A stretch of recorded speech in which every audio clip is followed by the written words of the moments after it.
Vacation kami sa malayong province ng husband ko sa norte. Bawat uwi niya mula sa barko ganun ginagawa namin. 9 years na kaming kasal, but sad to say ayaw pa kami bigyan ng anak, kaya kapag bumabalik ang husband ko, naglalaan talaga kami ng oras para makabuo. Nagpupunta kami sa mga bundok, nagkakamping na dalawa para masolo namin ang isa't isa. Kapag bumalik naman ulit siya sa barko, busy din ako sa aking work. 1 year ago umuwi si husband at plano namin doon kami magstay sa medyo malayo nilang kamag-anak sa Baguio. Malamig raw kasi ang klima doon kapag ganun time. Sa akin gulang ako. Gusto ko rin naman yun. In short story, dumating nga kami ng husband ko doon. Medyo ilang ako kasi nakatingin sa akin yung mga tao. Para bang nakakita sila ng artista. Joke, hehehehe. May maipagmamalaki rin naman ako. Maraming mga tao sakto. Fiesta raw noon. Maraming bumabati sa akin at nag-aalok ng shot sa husband ko. Hindi ko nga halos matandaan ang mga mukha. Binigyan kami ng tutuluyan ng kamag-anak nila. Parang isang kubo na maliit. May papag sa gitna. Okay lang naman sa amin yun. Wala kaming arte kung saan matutulog.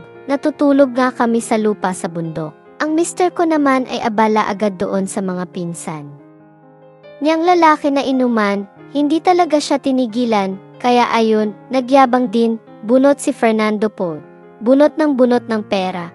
Pabili ng alak. Hindi naman ako bored kahit nawala sa tabi ko si husband.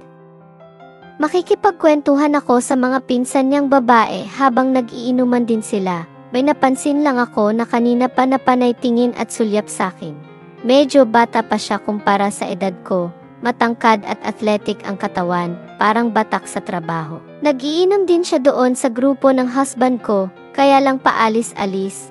Parang hindi naman talaga siya uminom. Hindi nagtagal lumapit yung pinsan niya raw na babae at ipinakilala ako sa pinsan niya.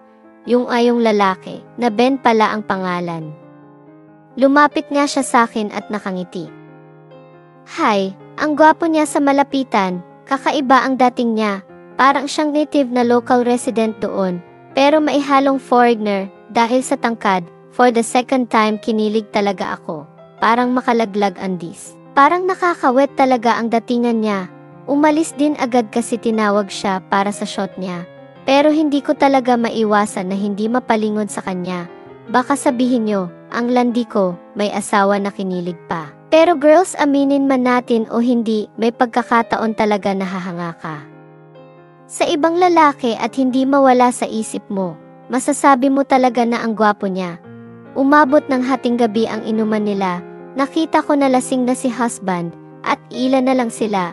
Tulog na rin ang mga babae nilang pinsan. Pumasok na rin ako sa kubo kung saan kami matutulog. Hinintay ko na lang ang husband ko. Hindi naman malayo sa pwesto nila. Abot tanaw ko pa naman at dinig ang malakas nilang kwentuhan. Naglibang na lang ako sa aking CE habang maghihintay nang may biglang tumatawag sa akin na mahinang boses. Ate, sabi ng boses. Agad ko naman na hinanap ang boses at nag-open ako ng pinto na kawayan. Oh Ben, bakit andito?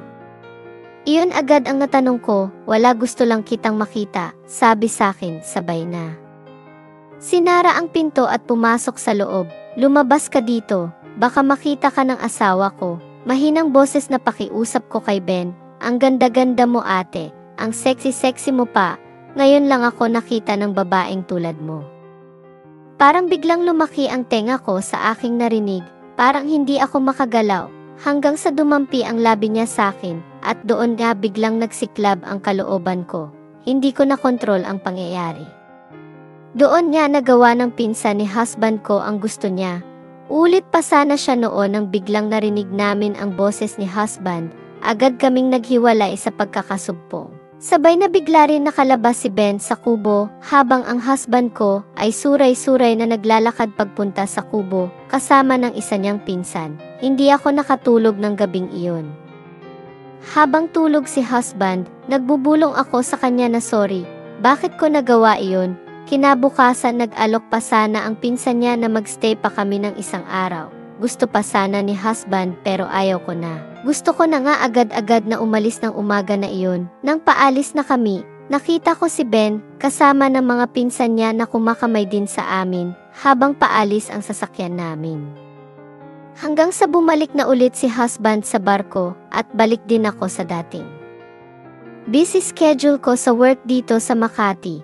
After 3 months ng pagbalik ni husband sa barko, ang saya-saya niya nang ibalita ko na magkakaanak na siya.